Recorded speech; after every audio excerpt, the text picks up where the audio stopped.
just keep on eating bread, that is actually turning into sugar in your body. So in turn, it's like you're eating sugar. So then I looked at the soda, and it says 44 grams. And you know, our people, Somali people, I'll tell you something that they really like. There's this little thing that looks like a soda. It's in a soda can, and it's called Vimto. Vimto. Right? It's sweet. It's really good. It's sweet. That Vimto is so dangerous. It's so, I can't get my wife to stop. My wife is into this healthy eating stuff, right? But I still can't get her not to buy that. She always say, oh, you're going to the store. Can you just this one time? No. You know, it has the sugar. It has this poisonous sugar. So I wanted to Google. And I wanted to understand the conversion. There's 44 grams of sugar. How much is this? I really want to know. And so here's the thing. So sugar, 1 teaspoon is equal to 4.2 grams. Okay, keep the math with me. 1 teaspoon is 4.2 grams. 48 grams of sugar in a teaspoon of sugar, depending on the granulation, how the sugar is being granulated, which we would never know, by the way. Because we're not the food manufacturer, so we don't know.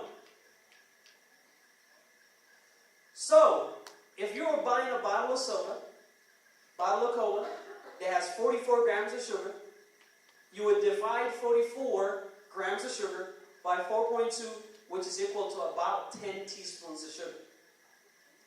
And so, if you just drink one can of soda, you're just consumed 10 spoons of sugar. That's your daily allowance of poisonous sugar, by the way. It's like we're saying, hey, don't drink this poison, but if you drink it, just drink it this amount. It's a poison. But then on top of that, now you have all the other things to deal with. And then they said, socioeconomic-wise, they said the poorer the families are, the less access they have to health information. Like, in other words, if they are poor, they're not just poor financially. They are poor across the spectrum. They are poor from food. They are poor from education. They are poor from everything. And that is true in this country if you look at it. The poorest neighborhoods also have the worst and most hazardous diseases.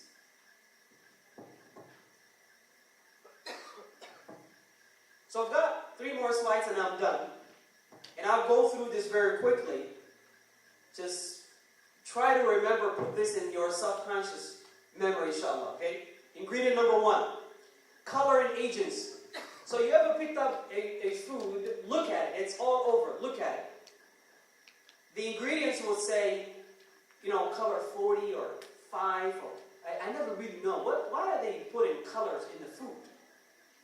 Right, and what is this? What are these color agents? They always have like beautiful words, beautiful ways of saying things, right? Coloring agent. And so someone who's learning English would say, oh yeah, coloring agent, sounds good. No, it doesn't sound good. It kills you. So what is it? This blue 1, blue 2, yellow 5, yellow 6. They're found in cake, candy, macaroni and cheese, medicines, sports drinks, soda, pet food, and cheese. Health hazards. Back in the day, food coloring came from natural sources, such as saffron and turmeric. Today, most artificial colors are made from coal tar. Coal tar. You know what coal tar is? It's what you use to. It's basically a product they use for leathers and stuff. And they put that in the food. Let's move. Here is one. Carlton says it also appears in headlight shampoos to kill off the small bugs, but it's in the food. It's in the food. Oh, olestra, also known as olein, fat-free potato chips. So some of you might say, "Oh man, I want to be healthy. I don't eat that fat stuff." But you eat this thing; it's in there. What is in there? What's in there? This fat substitute appears to cause a dramatic depletion of fat-soluble vitamins. What it also does is, adding that many countries, including the UK and Canada, have actually banned this thing. So what is in there? Why are they banning it? They're actually banning it. You'll be arrested. Some of these ingredients, by the way, in countries like Indonesia, you will be arrested and fined like monumental amount of money. But it's okay in the U.S. You and I go to the store, buy candy. Oh, I have a story here for you. So there was this teenager, a young girl, who plays soccer. She was playing soccer one hot summer day. She came home and she opened up her fridge and saw a Gatorade in there. And she opened that Gatorade and boy, she was drinking. She likes it.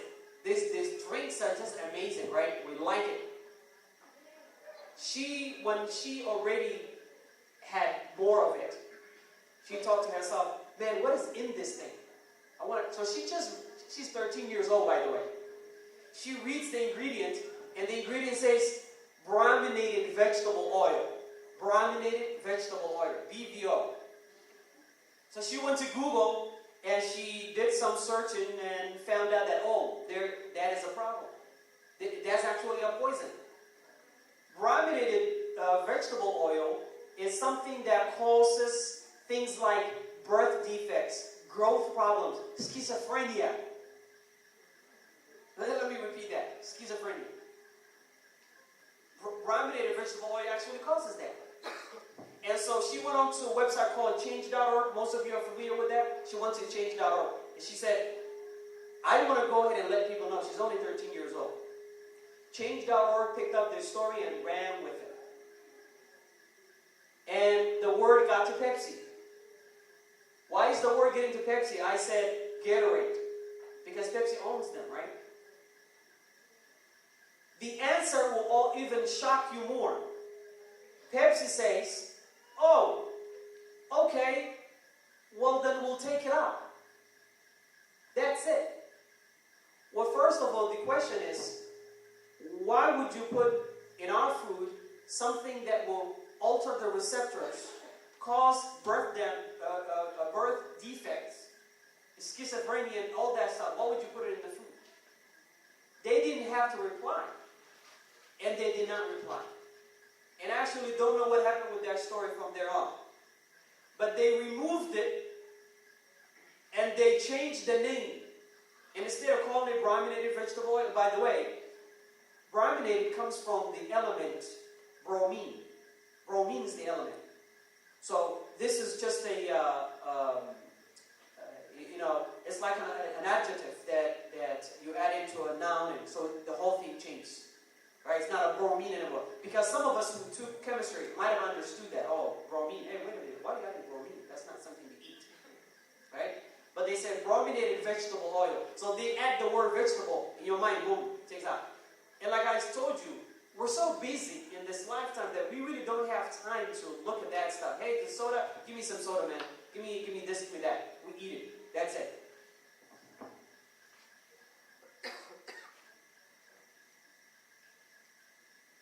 The other thing is potassium bromate also. That is in the flatbread, the breadcrumbs, if you guys like that. The bagels, bagel chips especially. What is the health hazard of this? It's made with the same toxic chemical found in the brominated vegetable oil as well. So, and remember I mentioned to you, they're actually manipulative when it comes to wording. So they can change the words. There was an article that I read about the grapefruit, the grape juice, actually the grape juice. Welch, that brand. I used to love those, especially the dark ones. I used to love them. It was found, and actually a lawsuit was brought against them, that all the fruits that they put on the picture was actually fake. There wasn't any fruits in there. All made up drinks. And they can do that, by the way. There are some legal loopholes that they can go through to go ahead and actually put that. And the kids, they understand the psychological demands. And so they put all these little, fancy pictures of fruits and all that, while there's no fruit in there. As you can see, this one, I can't even really pronounce it. Sodium carbonamide is found in breads also, the frozen dinners. Hopefully we don't eat the frozen dinners and stuff. Boxed pasta mixes and packaged baked goods. It's all in there. What is the problem with this? It's not enough to just ban this product in Singapore. You can get up to 15 years in prison and be penalized nearly $500,000 in fines for using this chemical that is being linked to asthma and is primarily used in foam plastics like yoga mats and sneaker soles. And it's in the food. They say, how disgusting, right?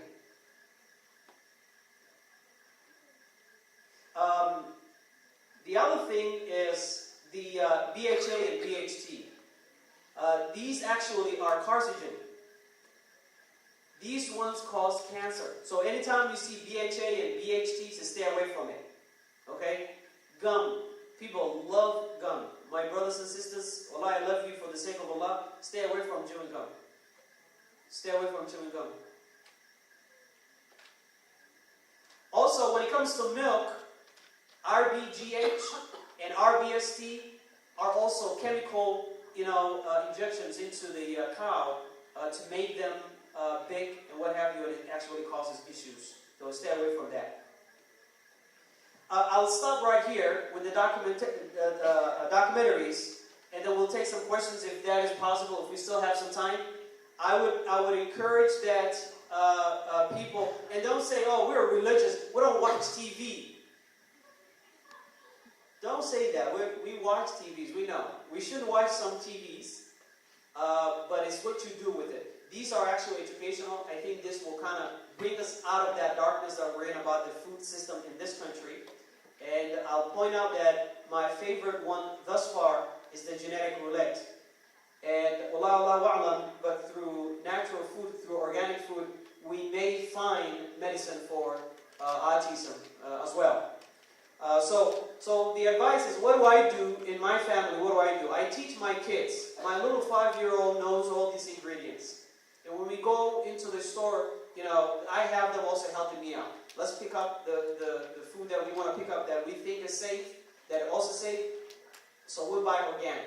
All organic. I know it's a little bit expensive, but it's worth it. And by the way, when you eat organic, you don't tend to eat a lot. It's when you don't eat organic that you eat a lot.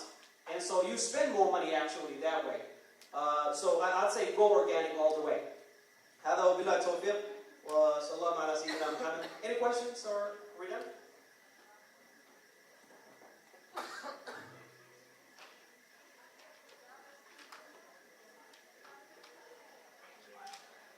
Okay, brothers and sisters, thank you very much, and assalamu alaikum wa rahmatullahi wa barakatuh.